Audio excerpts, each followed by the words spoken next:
Hi, my name is David. I'm founder and CEO here at Motorenn, and I'm an avid car enthusiast. I'm really excited to share with you today some insights I have about these cars in the $300,000 to $500,000 price range. Specifically, we're looking at sports cars here. What we're going to do that sets us apart from some of the other journalistic entries is really kind of rate them from tier of S, which is the best, down to C and even D on a number of factors that I think most other folks don't touch on.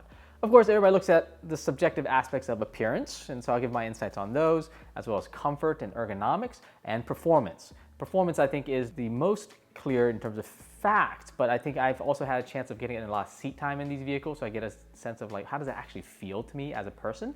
And then finally, looking at how these vehicles have trended in value, both historically to present, and then where we think these may go based off of both what we've been seeing in the market, as well as what we're hearing from customer feedback on these cars. I do want to caveat, every car is fantastic. They've all been beautifully designed and engineered.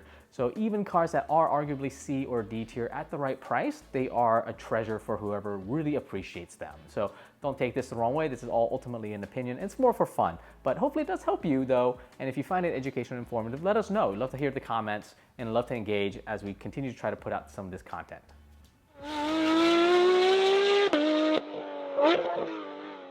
All right, let's dive into the tier list now. Again, we're looking at cars in the $300,000 to $500,000 price range, specifically sports cars and supercars. A couple caveats up front. Not every car will necessarily be in this exact range. That is, some higher mileage ones may be below and some lower mileage ones may be above. But generally speaking, we're seeing, or I'm seeing as of now in middle of 2025, that the critical mass of these vehicles is within this price range. So we're going to talk about it here. As we're looking at the tiers, we're going from S through D, S being the highest tier vehicle that if you have the budget for it and if it's something that you like, you should not have any issues or have any regrets getting that vehicle if you find a good one. Whereas if we go into B tier, this is a vehicle that may have a couple flaws in its appearance or its functionality or potentially its long-term value that prevents it from being higher. And then D tier may be something that has some either multitudes of issues or fundamental issue with at least what I see about that car. And I do keep in mind this is all based on my opinion here at Motorenn. I do think my perspective is unique in that I've been in every single one of these vehicles except for like maybe one or two. I think my point of view is different from that of an automotive journalist and also slightly different from that of a typical owner because I've seen enough of these where in some ways they become commoditized and I feel like I can take a step back and really appreciate the cars for what they really are. So do take that for what it is. Hopefully this is helpful to you in the context of your buying decision making, or at the very least very interesting for you. So without further ado, let's dive into it. First car we're going to touch base on is the Alfa Romeo 8C. I think this was made in like 2010, maybe 2011 or something like that. They didn't make a lot of these. I think about 500 of these were made internationally, with 90 of them coming into the US. Powered by 4.7 liter naturally aspirated V8, 444 horsepower, and 354 foot-pounds of torque. So decent for back in 2010, 2011. Not a crazy amount today. What's unique about this car is just the production numbers are just so low. And I think that makes it very interesting because the Alfa Romeo 8C is kind of a forgotten vehicle. There just are not a lot of them out there. As I pull up, recent transactions, things of that nature, there's just not a lot going on. So it's a very thin market for this vehicle. I do want to touch base on its aesthetics. I think it is a very attractive looking vehicle. It's not crazy in terms of the lines and swoopiness, but there's an elegance to it that I think really, really works for the car. The key issue, it does look a little bit bland. So there is that going on. And I think that's partly why it's been somewhat forgotten. Again, between the low production numbers and the somewhat blandness of the aesthetics, it kind of slipped through the cracks. Now, what we're seeing is they were selling in the low 300s. They seem to be falling into the high 200s. And there's some listings still in the 300s. So this is something to keep an eye out for. There's not enough out there to really make a strong determination of where this will head and where this will track. This is one that I would say, hey, it's kind of a bit of a wild card that if you like collecting, you like collecting something a little bit more unique, a little bit stranger with potential for upside, the Alfa Romeo 8C might be that just because of the pure limitation in the production numbers. It might get an uptick, kind of like the Lexus LFA eventually got a massive uptick and went from, languishing around 300K to now reselling comfortably in the 800-900K range. Other than that, it's a decent sports car. It's a bit of a wild card. I'll put this into the B tier. It's a fine car. But don't have strong opinions about it one way or the other. All right, next we'll dive into something I have a little bit stronger of a feeling about. We're going to talk about the Aston Martin DBS. And this is an interesting car. I did evaluate this car in the $100,000 to $300,000 price range. That is, I evaluated the DBS Superleggera. excluding the 770. And now we're going to look at the 770. So a lot of my notes are about the same. Look, this is still powered by a 5.2 liter twin turbocharged V12. The power has been bumped up to 759 horsepower or 770 PS, 759 horsepower. So you get a bump of roughly about, I want to say 45 horsepower over the Superleggera, which is nice. But then the price bump is not so nice. These are selling or retailing somewhere around $400,000 to $500,000, whereas the DBS, low mileage, nice condition, 2019, 2020 DBS can be found in the high 100s, very, very low 200s. I think it's a lot of car at that price range for a normal DBS. And I gave that car a B tier ranking. I thought it was very nice. I like the car a lot. The 770, I think, is a little bit tricky in that this high price range for the performance, I don't necessarily think is justified. And you can say, hey, look, you're going to talk about the GT3 RS in a little bit, and no surprise, but I'm going to rate that highly. I like that car a lot. It's different for the DBS. I would almost hearken it to, hey, look, when you take a 911 or you take a Ferrari 488 and you turn it into a Pista, or you take a GT3 and you turn it into a GT3 RS. It's like taking an athlete of your choice, pump them up some roids, give them Nike's newest carbon fiber shoes or something like that, and it's just better. It fits. The DBS feels more like James Bond, right? And that's what Aston sold in terms of its image and in terms of the design language. It's supposed to be more of kind of like the sophisticated spy type of persona. Very athletic underneath. There's something there, but it's very sophisticated. The problem I have with the DBS is they take that and it's as if they say, hey, look, let's get James Bond ready for a black tie event. Keep him in a tux. Let's pump him up some roids a little bit so he's a little bit beefier. And you know what? Let's add some carbon fiber on the outside, some louvers and some vents on the hood that don't really work in this case. It's almost like saying, hey, look, we got him in the tux, but he needs something more athletic, so let's put him into shorts. So he's going to have a tux top and some Nike shorts. And that's just not a vibe that I think works. So looking at the 770, the aesthetics wise, I don't really love the front fender vents. I don't love the hood vents. See if we can get a picture here. It doesn't quite work as well. I know, back Aston had the Vantage V12, and I think the treatment there and the body style of that vehicle, it actually worked well there. But in this case, it doesn't quite fit. And it's not enough where it really feels like you're going for full athletic, full track orientation. So it just kind of seems more disjointed in terms of what you're getting. And the horsepower increase doesn't feel like it's meaningful enough for that price bump increase as well. This is something that ultimately I think will depreciate. Astons in general tend to depreciate. It's very rare that you find a special edition Aston of any sort that actually goes up in value. So if you do like the looks of this car, I would say just wait a little bit and you'll probably save yourself hundreds of thousands of dollars. I'm going to rate this one a tier lower than I'd rated base version. I'd save my money and get the base version. I actually like how it looks better, and I don't think you're getting that much more performance. So this one's going to go into C tier. Next, we're going to talk about Ferraris. And actually, we'll start with Ferrari's alternative to the DBS. That is the 812 Superfast. The 812 Superfast is the successor to the F12.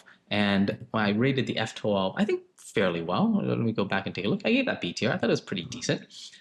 What's interesting about the 812 is I actually like the 812 a little bit more. Now the price point's a little bit higher. This is selling somewhere between the 320 to 475K range, depending on if you're getting the Superfast or if you're getting the GTS. I think the GTS the convertible versions were selling for a lot more. It looks like recently there's been some correction in the convertible Ferraris, and that delta spread between the coupe and the convertible is shrinking. And I think that makes sense to me. I never really quite understood why the convertibles were so much more than the coupes, especially when production numbers were not so drastically different. Anyhow, on the 812 Superfast and the 812 GTS, it's powered by a 6.5 liter naturally aspirated V12, putting out a monstrous 789 horsepower, 530 foot-pound of torque. So this is just a screamer of an engine, screamer of a car. I think that really pumps up the overall feel. It really creates this tension, this experience in you when you drive that vehicle. I think from the aesthetics point of view, I actually like the front of the F12 a little bit more. It feels like the F12 is slightly more stylized in front, but that's a matter of opinion. I do still like the 812. I like the rear of the 812 a lot. I think that the body lines work out very well. And I think what I really like about the 812, I like the interior cockpit of the 812. The latest iteration of the carbon fiber steering wheel with the LEDs is very, very good in the 812/F8 generation. Not so good in the newer ones, and I'll talk about that a little bit later. Overall, design of the interior, I think, is relatively sophisticated in a way that I think should be relatively timeless. It looks complicated enough that there's something going on, but at the same time, not so overcomplicated that you'd think this is going to get dated very quickly. A lot of performance, a lot of presence, great sounding engine. And For 50 to 100K more than F12, I think it makes a lot of sense. I'm actually going to rate this a little bit higher than the F12. It just speaks to me a little bit more. Otherwise, generally speaking, there are similar notes across the board. I'm going to give this an A tier. I would consider this a little bit over that. I would consider this over the DBS. Um, Obviously, a different price tag. All right. Next, we're going to talk about another Ferrari that I actually like a lot, the Ferrari F8. I'm going to spend a little bit more time here on this one. So a couple of things about it. These are selling in the 270 to 375K range for the coupes, depending on the year and the mileage, upwards of the low 400s for the Spiders. They're all powered by a 3.8 liter twin turbo V8. It's an evolution of the V8 that was on the 488. Power is now bumped up to 710 horsepower, which is pretty nice. Look, and it's that actual power difference is larger than the numbers really say. Look, you're going from 661 in the 488 to 710 in the F8, so about 50 more horsepower. And look, you got that same horsepower difference in the 770. But I don't think it made a big difference in 770 just because of how big that car is already and how much horsepower you're already dealing with. On the F8, it seems like two things occurred. One, you had a 50 horsepower bump. And then two, I think power under the curve and how that power is delivered was changed. I don't have the exact notes on it, but when you get in the car and you actually drive the vehicle, it feels like the accelerative capability of this car transforms. That is, Ferrari always felt a step behind McLaren in terms of forward thrust. You would get the 488 because it was a sporty car, it was a quick car, and it looked really good and had a Ferrari badge. And you'd get the McLaren because you wanted something that's just faster. The F8 feels as fast as McLaren does. This takes you from 0 to I'm going to jail very, very quickly for a very long time in a blink of an eye, as fast as McLaren. And so it finally feels like it's at that performance level the car should have been in the first place. Aesthetics wise, I love the front. I think the angles are great. They have just enough going on where it feels like it's very nicely stylized, but it's not overly stylized in a way that feels messy. There are aspects of it that almost like a kind of like a Japanese Gundam robot in a way, which I like. And then the lines in general seem pretty cohesive in how everything flows. Every curve seems to work out well. I do like the Lexan rear hatch over the engine bay on the coupe. I like how that looks.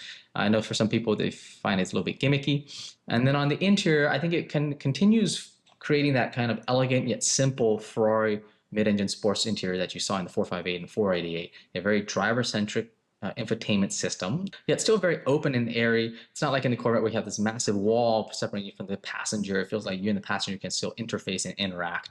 And then again, that steering wheel on the F8 812 generation of Ferrari is just the best. It's slightly oval shape, so a little bit different in shape than the one on the 458 and 488. Then you get a couple more buttons on there, just enough where like it's pushing the level of complexity that you want in that steering wheel. Yeah, at the same time feeling very F1, feeling very, very cool in terms of how it looks and feels. Outside of aesthetics and performance, I think this car has been holding up really well in today's market as well. In the last couple of years, we've seen pretty strong correction in the sports car market on certain types and makes and models.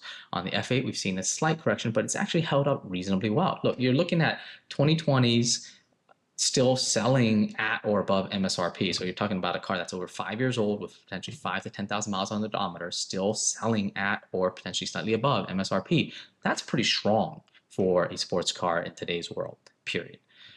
The key thing to know about this is if you're looking for one, a couple options you want to keep an eye out for. And with many Ferraris, actually going back to the 812, you want as well, get the front axle lift. Look for ones with a front axle lift. I don't understand how I've seen some of these get really optioned up and people ignore the front option lift or take it off because they think it adds too much weight to a sports car. I think the whole mechanism is like 15 pounds, 20 pounds. It's meaningless. And impact on resale time is absolutely fantastic. You probably lose over 2/3 of the customers that just won't look at it, period, if it doesn't have a front axle lift. Because most of these aren't going to the racetrack. Most of these are being driven around Rodeo Drive or being driven down along the Miami Beach. And people are worried about scraping on ramps and things like that. Like how much of a faux pas is it to be in a $350,000 sports car, come up to somewhere and go crunch? Not only did you damage your car, but now everybody thinks you're a moron who can't drive. So get the front axle lift, critical to the car. Get the carbon fiber steering wheel. The ones without the carbon fiber steering wheel, with the LEDs that light up, take significantly longer to resell. They eventually resell, but they take significantly longer to resell. Everything else after that is kind of optional. Look, do you like normal seats? Do you like the Daytona seats? Do you like the gold rake seats? I like the gold rake seats, and I specifically look for those, but there's a type for each one of those. Do you need all the extra carbon fiber? Not really. The passenger display, very cool trick option. Not critical, but if it's there, hey, look, it's like the cherry on top. Overall, maintenance and reliability have been pretty good on these things. I think you have most of the normal Ferrari isms, especially around the electronics and things like that. But overall, this is a fantastic car. This is an S-tier car. If you can get one in a color that speaks to you at a good price and good condition with the right options that really make sense for you, and at definitely those core options I mentioned, get this one. Oh, and sorry, one last thing to mention. The JBL sound system in this thing is trash. JBL sound system across the entire Ferrari lineup is trash. The bass sound system belongs in a Kia of some sort, and the JBL belongs in maybe a Honda if you're lucky. Ultimately, get the bass system, and if you want a real sound system, install your own. All right, moving on. Now we're going to get into a couple more controversial takes on the Ferrari lineup. We're going to talk about the SF90 and the 296. So high level, they're plagued by, I think, three major issues. One, the hybrid system is a problem. Two, the aesthetics, especially for the 296, is a problem. And then three, the engine choice on these is a problem. And what that's manifested is that the valuation of these have fallen significantly. Like, I just helped a gentleman consign and sell a 296 that he paid, tax included, about $480,000, $490,000 for. And we counted our lucky stars that we got it sold to somebody else for, I think, $370,000, $375,000 or so, if I don't recall the exact number. But look, he took a $125,000 bloodbath on that vehicle. And it had 80 miles on the odometer, by the way. SF90s, I think people who bought those at MSRP are still doing okay in relation to MSRP, taking a bit of a hit, not nearly as large a percentage hit as the 296 buyers. But if you bought it during the hype, when things were going up and these are selling over $700,000, $800,000, look, hopefully you're not buying this and stretching for it. Hopefully you're buying this because you have all the funds and this is just extra luxury on top. And look, the $100,000 is immaterial to you. That's not the case for me. Hopefully that's the case for you if you have one of these. But that was rough. The market does seem to be stabilizing. So that is getting to a better place. Would I still take a turn at it? Maybe for the SF90, probably not yet for the 296. Very tricky propositions. But taking a deeper dive into a couple of things I don't like about the newer Ferraris, period. Well, one, the hybrid system.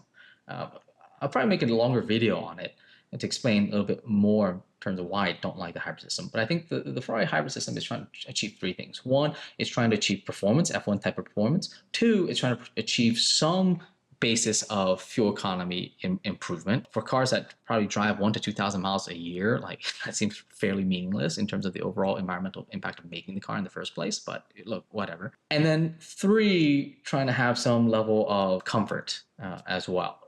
And I think they're failing at those last two significantly. Like, you do get a lot of performance out of this. You can tell when the hybrid system is really pushing the vehicles. And I do believe, hey, you're getting that full 986 combined horsepower on the SF90 and the 819 combined horsepower on the 296.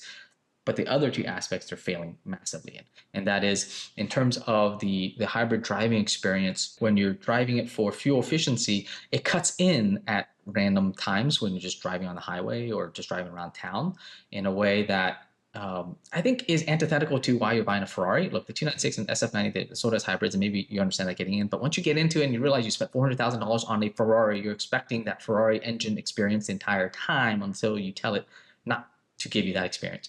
But you'll be driving around. When you start up the car at the beginning of drive, it goes in electric mode first. And then you're like, hey, look, why didn't I just get a Taycan?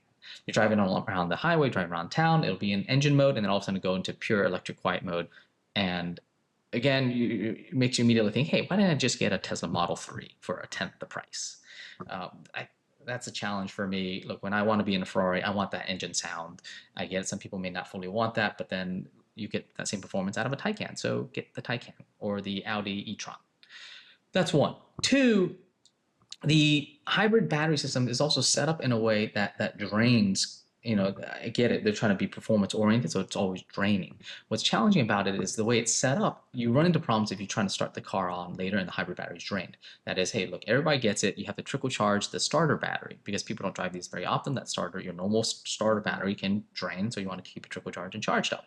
What people don't realize is that a hybrid battery also needs to be charged. If that hybrid battery loses charge, that car is dead, dead, dead, and needs to be towed to Ferrari. Like you can't even jump it. It needs to get taken to Ferrari. It is done. And what's challenging there, again, as I mentioned, this car is focused on draining that hybrid battery. So if you're taking it on a nice road trip up to Santa Barbara on the West Coast or all the way up to Napa or on the East Coast, you're going down to Miami Beach or something like that, and you're not paying attention and you drain that hybrid battery and you go back to start it up the next day, surprise, surprise, you might need to get that towed. And that sucks. That's terrible. It's just the worst user experience ever. Now, they do have a mode where you can force it to charge as you're driving, but you have to manually dig for that and you have to choose that each time you're driving, which is very annoying. I feel like they should have almost like a kind of like a just like a cruising mode instead of just sport and race. They should have like a cruise and hybrid mode where it prioritizes keeping that hybrid battery, above 50% at any given point. It doesn't. They're really prioritizing performance. They're trying to throw in some of this kind of eco mode at the same time while not keeping that hybrid battery topped up. Makes for a poor experience. One more aspect that I find frustrating about the new Ferraris is the new steering wheel as well. That's a wheel that's shared between the SF90 296 and the Romas, and I think all the future Ferraris going forward. They took the very, very nice steering wheel in the 812 and Ferrari F8, and then they added capacitive touch buttons throughout the entire thing to try to kind of bring it into the modern world. And I feel like it's one of those things where they asked if they could and not if they should. Those capacitive touch buttons are, one, not very responsive. So what I find is I'm always kind of hitting them multiple times to get to the next screen that I want to get to. And as you're driving, especially if you're driving in a more performance-oriented way, that is extremely distracting and extremely dangerous. Or two, sometimes it's overly sensitive and I over-scroll. And so it's very distracting. Your right thumb controls the vast majority of the menu interface inputs for that. And then on the left thumb, what is frustrating is they have the voice command touch sensitive button right where your left turn signal is. And it seems like every time I go for indicating a left turn, and surprise, surprise, I indicate my turns, right? When I go to indicate a left turn, I hit that voice command button. And maybe that's just a me problem and not a you problem, who knows? But it's very frustrating when you're driving, you're listening to music, you're having fun, all of a sudden Ferrari goes, what is your next command, or whatever it is that I forget. And then you find yourself just yelling cancel at Ferrari for the next 5 seconds as it figures out that you didn't actually mean to summon it. Minor things, but it's a thing that didn't need to be done and a thing that annoys in a system, in a vehicle that costs nearly $500,000. It just doesn't make sense to me. All right, now specifically on the 296. So the 296 has all those problems plus 2 other problems. And that is, one, it is not an attractive vehicle. Look, there are those of you out there that will say, hey, I do find it attractive. Look, you're welcome to your opinion. My opinion is that it is not, and I think that's an opinion shared by the vast majority of people who I've tried to sell a 296 to, who have come to look at our showroom and looked at an F8 next to the 296, and they immediately pivot to the F8. That it's just not a good looking vehicle. And then the other aspect is the V6 is just not a good engine. I think, some of you will say, hey, look, it's still fine and it still sounds good. Look, reality is you're welcome to your opinion. The vast majority of people I've talked to said, hey, look, it is not a good sounding engine. When you're spending $400,000 on a Ferrari, you're expecting a V8 or above. You're not expecting a 6. If you're getting a 6, you might as well go get a Nissan GTR and get a car that actually feels like it deserves and is suited to that V6.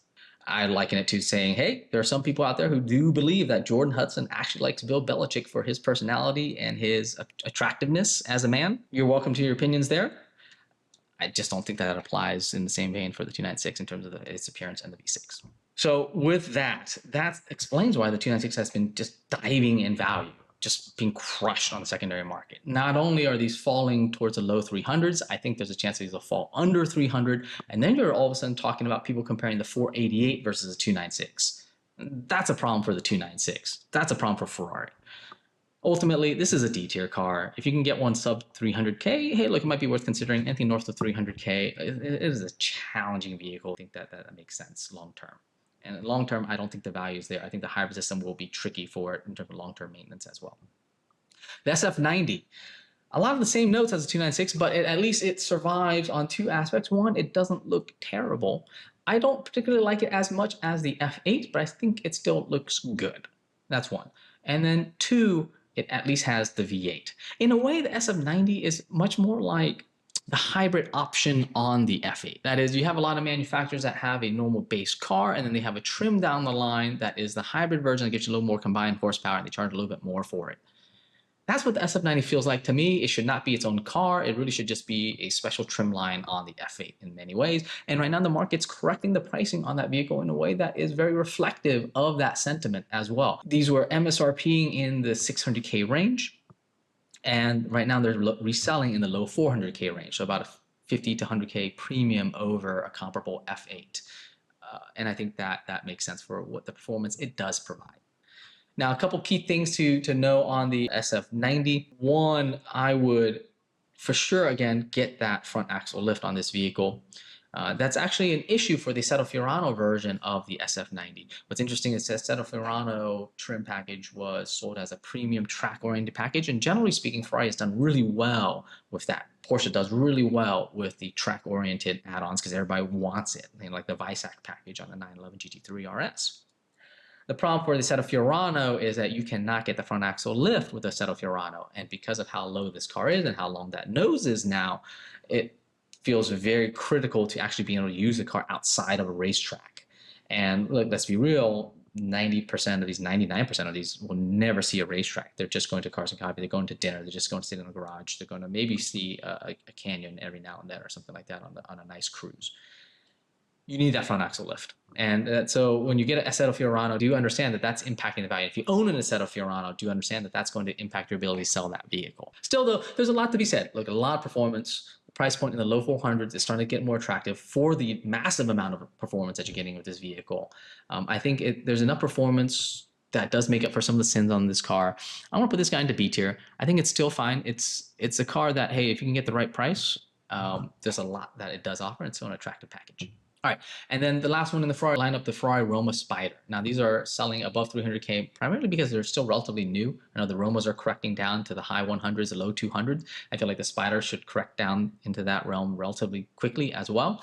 Generally speaking, a lot of the same notes as the Roma. And the last time I rated the Roma, let me take a look. I rated that Roma as a C-tier vehicle. I think it's a fine, like, daily use Ferrari. It's not a collector's car. It's going to depreciate, but you get it because, hey, look, you want something that you are aware it's going to depreciate and you're going to be aware that you're going to drive it and you're not worried about that. I think that makes sense for this vehicle. I think I like the body lines from certain angles. I don't know if I love the body lines from all angles. I do question Ferrari's change from going from a hard top system from the Cali T Portofino to the soft top system in the Roma. But again, at certain angles, I actually like the body lines a little bit better. Certain angles, I don't. There's a little give and take on that one there. Ultimately, for the Roma, again, same notes on the steering wheel. Otherwise, look, this is a fine car. I'll give it a C tier as well. Pretty much same spot as where the coupe is. I think of the two, I'd be more of a coupe guy than on the convertible. But if it works for you, then great. All right, next we'll dive into Ford. One entrant here, the Ford GT. I know the Ford Mustang GTD is coming out, but we haven't seen one yet, so I can't comment on that just yet. The Ford GT, however, is, wow, such a nice vehicle. I think just the best of their lineup, the best thing that you can get in their lineup, period. I know you got the new Ford GT Gen 2, but that's significantly more expensive, and I actually have some negative notes about that if we ever get to that price range and talk about that one. But the Ford GT, holy cow. These are reselling in the $300,000 to $550,000 price range with high mileage ones that have been pretty much live their lives on the track, going for around 300K, and then super low collector variants going for the 500K range, with some liveries going for more. It's powered by 5.4 liter supercharged V8, 550 horsepower, 500 foot-pounds of torque. I know you've seen some YouTubers out there tuning these up and setting some land speed records. Like, this is a stout system. It's a stout powertrain. It's a stout chassis. It's elegant in its overall simplicity. There's not a crazy amount going on, but everything is very solid, very structurally coherent. It works. The overall aesthetics are absolutely fantastic. Of course, it's taking obviously a lot of notes from the actual Ford GT40, but what's nice is there aren't many cars out there in today's market that look like this. So it's still very unique in its overall presence, and that really adds a lot. When you're driving around, everybody's looking at it, everybody's giving thumbs up. There's no way somebody can hate on this car. in terms of how it looks. On the interior, it's relatively straightforward and simple, but in a way that's timeless and not dated. And I think that was really smart in terms of how Ford designed it. I think this is an interior that will still look good even if you fast forward 10, 15, 20 years. Now, not a lot of technology in it, and that actually helps its timelessness because you don't have a lot that will get outdated. Ultimately, on these, you're looking at 4 options. You're looking at stripe or no stripe, which is not necessarily material to the value. We've seen values of no stripe versions going as high, if not higher than some stripe variants. You are looking at whether it has the Macintosh stereo or not. I would generally prefer the ones with the Macintosh stereo. It's a very good sound system. You will have to find a way to plug in your iPhone to listen to it. There's no Bluetooth, but when you do get it in, it sounds fantastic. Then you can choose if you have the BBS wheels or not that come with the vehicle stock. I'd look for the ones with the BBS wheels. You can always add them in aftermarket, but look, getting the OEM is better here. And then finally, the last one, almost a throwaway, is if you had painted calipers or not. I don't think that's as material on the valuation of this vehicle. Overall, very, very cool vehicle. Couple watch outs about it. One, that door is super cool in how it opens up, gives you that kind of T-top look, but at the same time, it will decapitate you if you're not careful. You'll only learn that lesson once, twice, maybe 3 times, 4 times in my case. Just be careful getting in or out of that car. That's one. 2, the clamshells are very cool, but they're finicky. You got to make sure you slam them. Otherwise, some of the sensors may go off and say, hey, you have an open door. It's not your door that's open. It's actually the clamshell that's not fully shut. And then 3, look, as these cars are getting old, I mean, we're talking about 20-year-old cars, look at all your sensors and your rubbers and things of that nature, because that can degrade over time. I've seen in the forums, and I've actually seen a couple where the tachometer kind of stops functioning great, and that's something that you have to replace or figure out how to repair. Overall, these are pretty easy to work with. Definitely would not look to your local Ford dealer for support on these. Any mechanics that they may have had that could work on this are long gone from them. Ultimately, you have to look for a specialty mechanic near you. At the very end of the day, it is still a Ford product, so it's fairly easy to work on. So if you just have a smart mechanic that you work with quite often, they can probably figure it out. I think there's a specialist out in Texas or something like that, that if you have something big, you can send to them. But for the most part, if you have a smart mechanic who's relatively competent and handy, they should be able to take care of it. Don't take it to Ford because they will mess it up. This is going to the S tier, straight up S tier. I would, it's close. Would I choose it over the F8? I personally would, but it's a tough call. It's just very different flavors. It's like, do you like steak or do you like lobster? In this case, I'm preferring lobster over the steak, but I can be convinced the other way around. All right, we're going to go into Lamborghini. Lamborghini, we'll start in with the Huracans, and we'll try to push through these all together at once. Really, we're looking at the 5.2-liter naturally aspirated variants that are putting out 631 horsepower. They predominantly used to have a rear-wheel drive and all-wheel drive. The all-wheel drive variants got the more horsepower iteration of that engine. Some of these models don't quite follow that rule, but generally we're speaking about cars that have the 631 horsepower package going on. So ultimately, though, high level, the Huracan platform I like a lot. Of course, it's a derivative of the Audi R8 platform. It's also using the same naturally aspirated V10, but with a different tune and different exhaust setup, so it has a very different feel overall. And I think it's differentiated enough that you know it's not an Audi R8. It is a Lamborghini Huracan, and it is phenomenal. Aesthetics across the lineup, I think, look good. It has a lot of presence. These resell well in pretty much any color, but Skittles colors tend to be more favored. On the interior, you look for something that fits well. The carbon fiber interior options are very nice options. I like them. Some people really look for them. Some people really don't care. So it's more of a taste preference versus something that you absolutely have to get. It's a pretty stout system. We haven't really seen too many issues across the board. Maybe the front axle lift sometimes goes out after repeated use. The shocks over time may sweat a little bit. But other than that, that engine, that transmission, that overall platform is pretty robust in how it was built out, because they made so many, they know what they're doing here with these. One issue I will have, though, is with the Evo update, I'm actually not a fan of the infotainment update on this vehicle. Well, from the get-go, it was fairly straightforward and simplistic. You know, the pre-Evo variants had a lot of buttons, felt more jet fighter-ish. The sound system isn't great, even since Storm Sound is pretty trash. Like, the best sound system is one that you get aftermarket on these. And then the Evo upgrade, what they did is they took away all the buttons and gave you some kind of Android tablet variant in the middle that is very unresponsive. It doesn't even get you CarPlay, so you don't really get a real step forward. You're still using wireless Bluetooth to listen to your music or whatever have you. And you lose all your buttons, and now you have to adjust volume by sliding your finger across a very unresponsive screen, touching all the screens in ways that are very unresponsive. It's very distracting, very poor, and I don't like the aesthetics of it quite as much either. I feel like it's actually a step back on the vehicle. So that does color my view on these vehicles a little bit. So with that, as we look at the Huracan Performante, look, this again gives you that 631 horsepower. It's the older infotainment system, which I actually prefer. And then I like the aesthetics of this car a lot. I think they nicely made the pre-Evo front look a bit more aggressive. They added a little spoiler on the back. I don't know how functional it is. It's a little bit bigger, but it's not like a real big honking spoiler like it is on the GT3 RSs. But it's there. I assume it does something. But in terms of the aesthetics, though, it works. It's cohesive. It looks good. Like it's branded as a track toy, but you know it's not quite as serious as like a Dodge Viper ACR or anything like that because aero's not absolutely crazy, but it does look really, really good. So I'll give it that. Overall, I like the feel, the vibe of the Performante. I think it's actually my choice in the Huracan lineup. I'm going to give it the S tier because you get the full power, you get the older infotainment, and I like the aesthetics a lot. You know, this is a car with a lot of presence that shows up really well at Cars and Coffee and is very, very competent for a nice drive, but maybe not quite as track oriented as some of the other ones. Next, we have the Evo all-wheel drive variant. So again, same 631 horsepower, a little bit of a different front fascia treatment. I think nicely more aggressive front fascia treatment than on the rear-wheel drive version of the Evo. Other than that, same notes on the interior. Overall, I like the car. These have been holding up well in the market. They've come down a little bit, but they're holding well. And I think the new Temerario, the market's still a little, feeling that out a little bit. So we're not seeing as much pressure on Evo valuations as you may have expected with the new variant coming out. This is an A-tier car. I like it a lot. I'll put it above the A12. Now we have the Technica. This is kind of a rear-wheel drive variant with the all-wheel drive power tune, and then they modified the front aesthetics a little bit, gave it kind of like this like raccoon eye mascara thing going on, and then the rear, they sculpted the rear a little bit to be slightly more round. I am actually a little bit less of a fan of that aesthetic design choice than the choices on the Evo all-wheel drive. I think I don't mind the front. I think it makes it a unique look, but I actually don't like the rear as much. The extra roundness to the rear, I think, kind of not congruent with the rest of the design language on the vehicle. Still a great car, still a lot of performance. If you want a rear-wheel drive experience, be able to slide a little bit, cool. This fulfills that desire. And hey, look, these are the last of the lineup, so there is potentially some collectability to it. I don't think necessarily too much though, but they're holding up well, low 300s or something like that. All right, so this guy's going to go into B tier. I would choose the all-wheel drive variant over it because hey, look, you're not taking this to the track necessarily, and the all-wheel drive ability to just hammer down the throttle is pretty fun. All right, next we have the STO.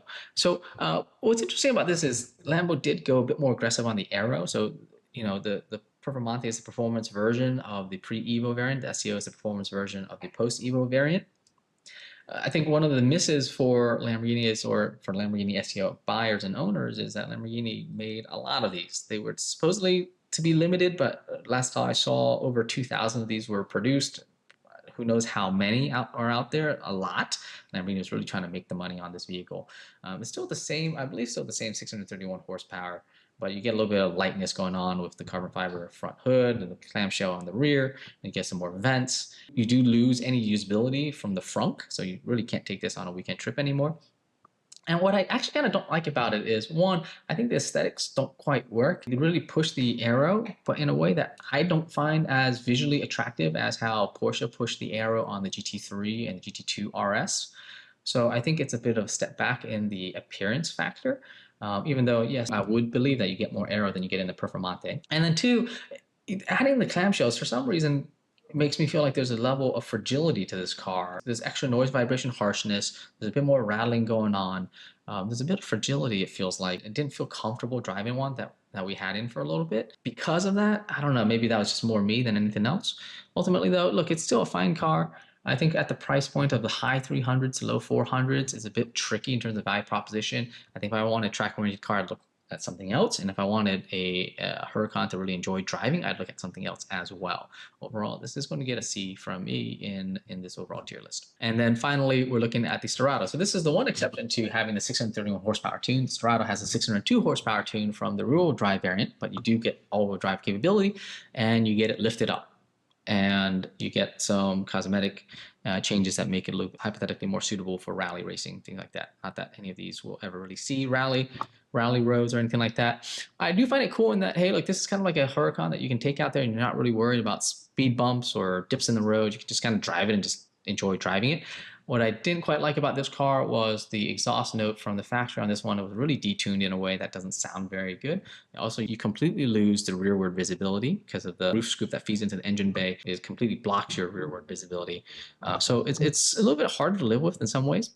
It's kind of cool. They didn't make a lot of these. I think I saw some notes saying some of them were around like 1,500 were made. Well, this might have some value later on down the road. We'll see. They're kind of holding right now in the high 200s, low 300s. It's a unique car. I'd probably modify it once if I had one for myself. Overall, kind of a cool car. I'm going to put this into B tier. Has some potential for what it is. All right, the Aventadors. Two Aventadors to touch base on that fall within this price range. We're looking at the first iteration 700-4. I think this was produced through 2015, 2016 or so. Power by 6.5 liter naturally aspirated V12, putting out 700 horsepower. And then you have the 740-4S, which powered by the same power plant, hypothetically pushing out 730 horsepower. So a little bit faster. Key things that point out about the vehicle are, one, of course, difference in price tag. Newer Lamborghini Aventador means higher price tag. And then two, I like the mid-cycle facelift of that front a lot. I like the aesthetics of the 740-4 a lot more than I like it on the 700-4. At the end of the day, though, both of them have the doors that go up, the Lambo-style doors. So, you know, if you just want that presence, the 700-4 will get you done in the high 200s, low 300s. A 740-4 is going to cost you somewhere in the mid to high 300s to low mid 400s for the Spider variants. So you keep that in mind. Overall, the Aventador, you know, it's a natural progression for somebody to buy a Huracan then to upgrade into the Aventador. Although I do actually think you're taking a step back in terms of performance. The Aventador drives big, it feels bulky, it feels long, it feels wide, and it's a completely different feeling. And if that's what you want, then yes, that absolutely is great. But if you wanted something that feels agile, this is not it. The other aspect of this car is that it feels slightly sluggish. It doesn't feel quite as rapid. So yes, you're dealing with 700 horsepower, but it's a relatively heavy vehicle. And that ISR single clutch transmission is pretty trash. And so that makes it feel like the car doesn't give you as much explosive thrust as you may even get in the Huracan Evo all-wheel drive. But what you do get, again, is one, you're in an Aventador with that massive presence. And you pull up somewhere with those Lambo doors, it makes a statement. And then two, that naturally aspirated V12 is just such a fantastic screaming engine. And that's what you're paying for. Ultimately, look, they can take all my money. I love that engine. I love how it sounds. This is the cheapest way to get a mid-engine V12 in America, or maybe in the world, from OEM manufacturer at present. And it is fantastic. Right, and that's what you're paying for. And so do be aware you are taking steps back in some aspects of the user experience, but that V12, in my mind, makes up for it completely. Now, key things to watch out, these are getting older. And so, again, that ISR transmission has had a lot of problems, especially in 2012, 2013, mainly around a lot of the pumps and things like that. It's all addressable stuff, but you're looking at spending a couple $1,000s. If you have a good mechanic who's on, it's probably like $3,000, $4,000, $5,000 to make some repairs on it. It's not the end of the world. So get a good PPI. I wouldn't be necessarily too afraid of it, especially if you do live in a large city where you have good access to good mechanics. But if you're buying one and you're in the middle of Kansas, maybe stay away from the first couple of years. Two, again, as these are getting older, do take a look at the shocks. We've noticed a lot of these having some leakages from the shocks. And I think the older variants had some brand, I forget what the brand was, but it can be rebuilt. So we're talking about a couple $1,000s. The shocks can be rebuilt, so it's not the end of the world. By the time you get to the 740-4S, and I think also on the SVs, they were using BWI shocks. And the problem with BWI shocks is those magnetic shocks cannot be rebuilt. Well, I think technically they can be, but we have not found a vendor that does because of how complicated and difficult that is. So pretty much if the shocks are leaking, you're buying new shocks, and those are expensive. I think we're talking in the realm of $6,000 per shock or something like that. So do keep that in mind as you're getting a 740-4. Overall, though, these are great cars. 700-4, I want to put this guy into B tier. Primarily for the aesthetics. I think it looks good, but I just love how the 740-4S looks. I'd spend the extra money and get that one. I'm gonna put that guy into A tier towards the top of it. Get it in blue. We sold that blue one, and gosh, that was a phenomenal car. All right, touching base on McLaren. Two entrants here. We got the 765 LT and the 750S. Start with the 765 LT. It's powered by a 4.0 liter twin turbo V8. Same on the 750S. Same on the 720S. And the 765 is putting out 755 horsepower. So again, 765 PS, 755 horsepower. Massively, phenomenally fast car. I think they made 765 of these in coupe version and 765 in spider version. Oh, nice and cute for them to do that. Quarter mile is right around 10 seconds, like insanely fast car. In terms of the aesthetics, I love how it looks. I think it's a nice upgrade and differentiation from the 720S. You get more aggressive front louvers. You get those vents over the front wheel arches. You get a larger spoiler. You get the 4 tailpipes in the rear. It's subtle, and yet it is visually distinctive. And I think that they did a really good job here. At first, I was thinking it was maybe a little too subtle, but it really grew on me. I think McLaren did a great job in terms of giving you a differentiated visual appeal while not going overboard in a way that doesn't make sense. Performance wise, it's all there. It feels a little bit more raw than the 720S. Now, is it worth twice as much? In today's market, these are selling in the high 300s to upwards of mid-high 500s for the Spider variants, whereas 720s are selling as low 200s. Is this worth almost double the money? I don't necessarily know, but I do think it is definitely worth more, and I appreciate it for what it is. And I do think that these have a potential of holding value long term. That is until McLaren comes out with a 795 LT or something like that. But that's the conversation for another day. So there's a risk there on that. Ultimately, though, I like this car a lot. I think the overall feel of it is distinctive over the 720. I gave the 720, I believe, an S tier ranking last time around. I think I'm going to give this guy an S tier ranking as well. I think that, again, there's a lot of the same notes. I think there's a lot of cool things going on with the interior, with how the dash kind of folds down. Same notes from the 720. I do think they amp it up enough in a way that is meaningful and does feel rare enough that collectability is there as well. But I'll put this at the back end of the S tier. The 750, though, interestingly enough, I'm going to go a little bit of a different direction on that vehicle. These are selling for almost the same money as the 765. Look, it's new. It's just came out. They're reselling between 310 to low 400s or so for the Spider variants, powered by the same engine, tuned up to 740 horsepower. Well, tuned up from the 720, but not as tuned as on the 765.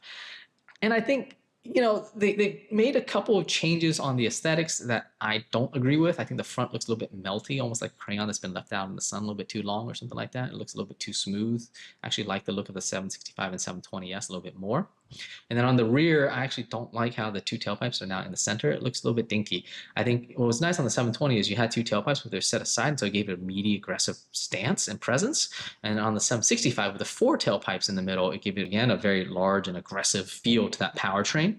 With the 2 in the back of the 750S, especially in the middle of that large rear, it feels almost like the exhaust on a Toyota Corolla or something like that. It doesn't look that substantive in the rear. So I didn't quite like that. And then on the interior, look, they made some updates, but it isn't like game changing in terms of the updates. When you come down to that one, is it really worth a $150,000 premium over a very nicely sorted out 720S? I don't think so, but it's still a very good car. So I'm being a little bit nitpicky on this vehicle, but I just think McLaren could have done a little bit more on the 750S evolution. Overall, I'm going to give this guy a B tier. It's a very fine sports car. I like it a lot.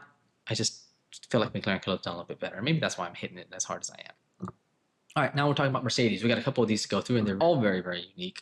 I know this is dragging on a little bit, so I'm going to try to be a little bit more brief on these vehicles. We'll start first with the SLS AMG GT Final Edition. So that's this little white one here with the gold wing doors going up. Very, very nice car. I know the first version of the SLS, they've actually been falling in value a little bit. They're selling for sub 200K for a very nice low miles, well sorted one. The AMG GTs are still going in the mid 200s to upper 200s, and the final edition variants are going in the low 300s. The difference between the base and the AMG GT is that they changed out the suspension settings a little bit. They added a little bit of sport mode, and they added a little bit more horsepower, I think like 15, 20 horsepower, something like that. And it's also rare in production. I think less than 350 of the AMG GT final editions were made worldwide. So there's some opportunity for it just because of rarity and the low production numbers on these vehicles that the valuations will go up. This is powered by the same 6.2 liter naturally aspirated V8 throughout the SLS lineup. And my God, does that engine sound fantastic. It's low, it's baritone, it's aggressive, it's got the great Germanic growl. I can't say enough about that engine. It's like the opposite of a Ferrari V8 flat plane crank V8 that screams at a high-pitched note. The SLS just growls and just barks at you, and it's just so good sounding. I love it. I almost think on the SLS AMG, it's better to get the non-gull-wing doors, because I do find the gull-wing doors to be a little bit gimmicky, and you can get the roadster versions for like half the price, and you still get the same powertrain and engine, and you have an open-air experience that. But look, I do understand, hey, the appeal of the gull-wing doors. That's what the aesthetics of this car is all about. You have this kind of robotic-looking front, the Mercedes design language of that era, and then you have the gull-wing doors that open up. And that's what it's all about. You pull up somewhere, you can open those doors up, and everybody's oohing and eyeing in terms of how cool that looks. And then you feel like $1,000,000. Ultimately, these are relatively straightforward cars. The engine is pretty stout. I think the transmission's pretty good. The first couple of years, so it doesn't apply to AMG GT Final Edition. For the first couple of years, it was sharing the transmission of the Ferrari California, and they had some issues with the transmission systems there. I think they already had it figured out by this time, so it's not as much as to worry about. Just look at your normal maintenance things. This guy's going to go into B tier. I'd actually probably rate the Roadster version a little bit higher, but I do think it's really cool. If it's something you like the Gullwing doors, look, it's the only game in town. Go ahead and get it. Next, we'll talk about its actual successor, the AMG GT Black Series. And this is a very cool car. They took the AMG GT and they gave it a flat plane crank setup on its engine. They bumped up the horsepower. I mean, you're looking at 720 horsepower. They added a lot of aero, and this car is a track weapon. It set the Nürburgring record when it came out. I don't know if it's been beaten. It maybe got beaten by the GT3 RS by now, but it is a phenomenally fast car. Has a really great sounding engine. The only thing is it doesn't look as exotic in terms of the appearance as I would like for a $400,000 or $500,000 car, but that's getting a little bit nitpicky on what it is.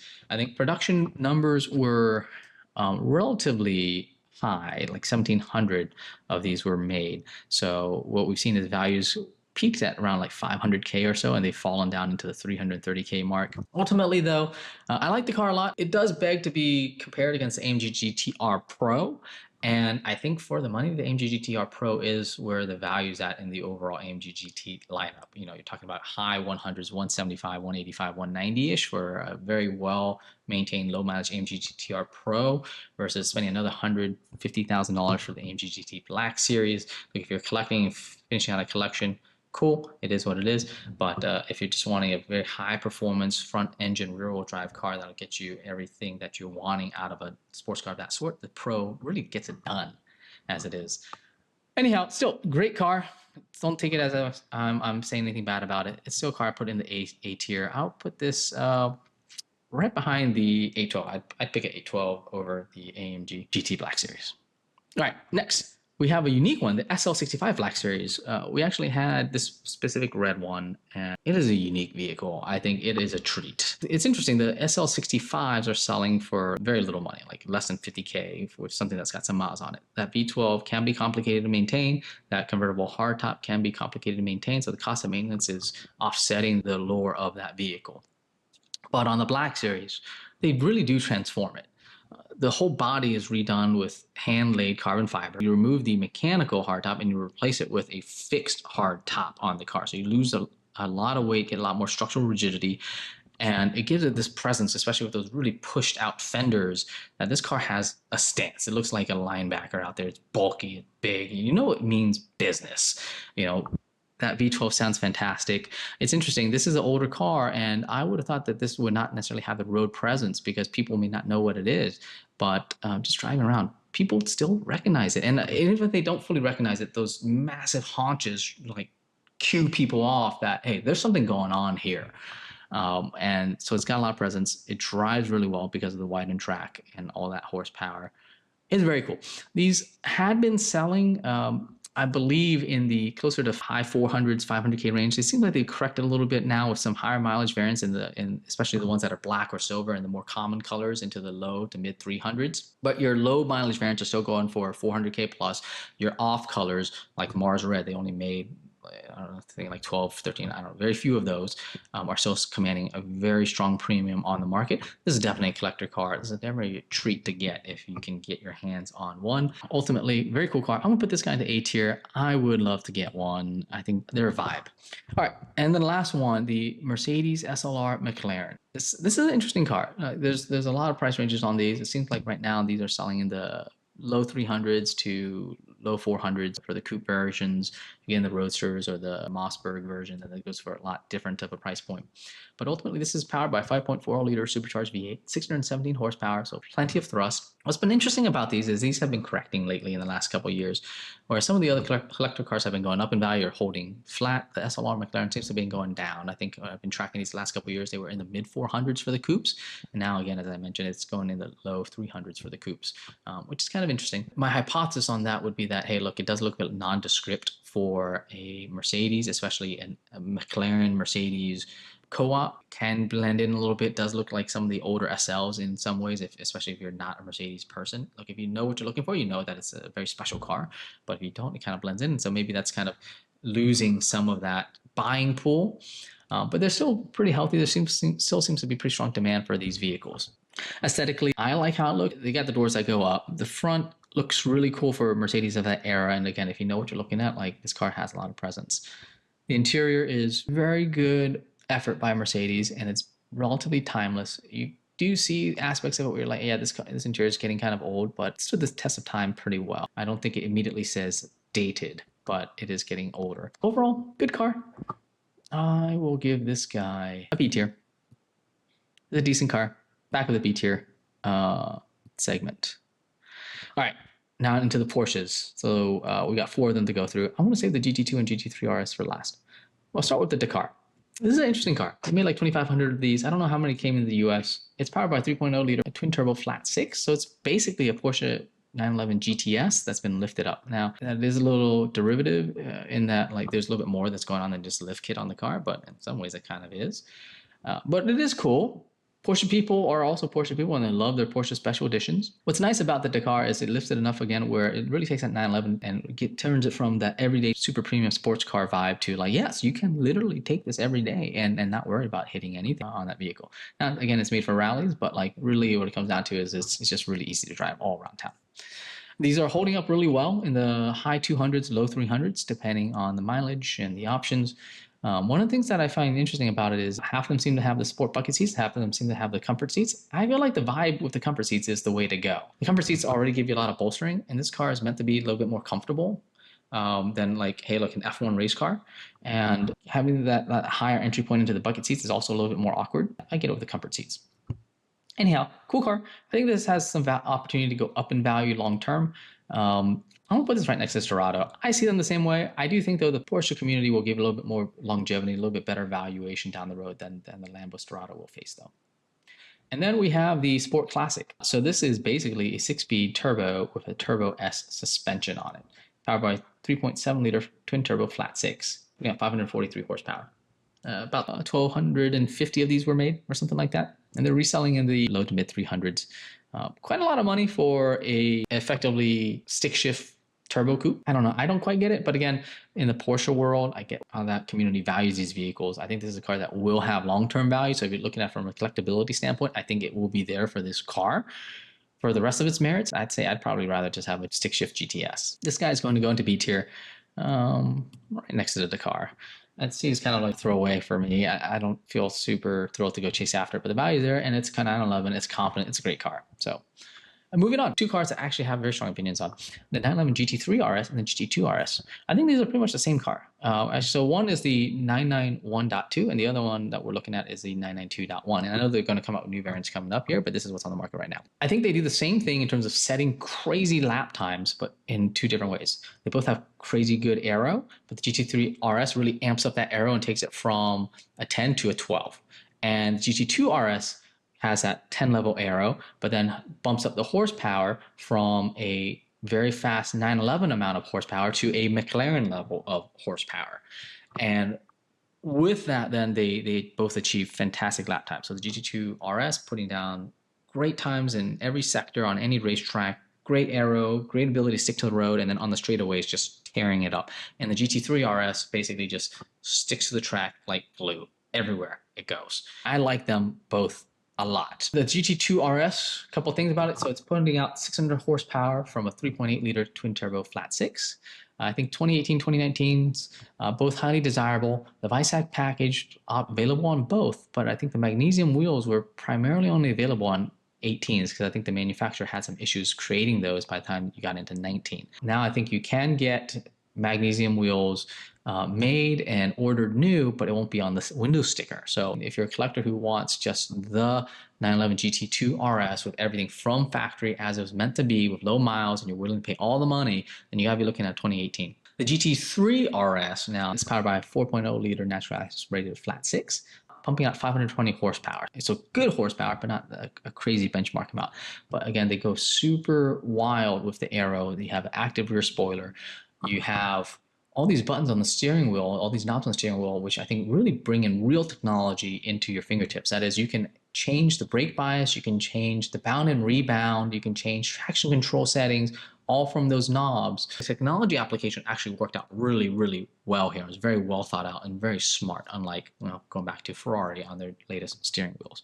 Fantastic car. And that car, as you drive, it feels just solid. And I think that's one thing I also really appreciate about Porsche is when they made these GT2 and GT3 RS variants, you're getting all this performance, and yet at the same time, the core comfort level is still base 911. So it can be as comfortable to drive as a 911. It doesn't beat you up quite as much. GT3 RS being a little bit stiffer, but still doesn't beat you up. It's not like everything's just rattling and everything's just metal with no NVH appeasement or adjustment. It still feels fine driving them around. Like you can, but then you also know this is a highly common track car. I think Porsche just knocks that out the park. And then the last thing about Porsche is these feel solid. Like, or you feel like that these cars can go lap after lap without issues. And generally speaking, the Porsche's reputation is that they can do that you can take it on a full track weekend, change the brake pads and bleed the brakes and change the oil after, and that's all it really needs.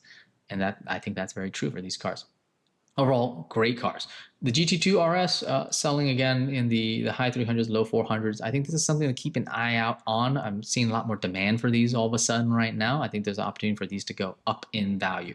Overall, I'm going to give this guy very high A tier. And might be controversial. I'm going to give it A tier. And then I'm going to give the GT3 RS S tier.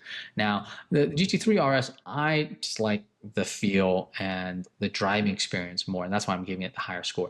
In terms of long-term value, though, I do say that is a caution with the GT3 RS, and that Porsche seems to be pumping these out. I don't know what the exact production numbers are, but it seems like there are a lot being made, and there's going to be a .2 version coming out, so that can impact long-term value. So, as I'm talking about, I might just swap these around. I'm going to put GT2 RS into S tier and GT3 RS into A tier. I would say, hey, look, I like the driving experience of the GT3 RS more.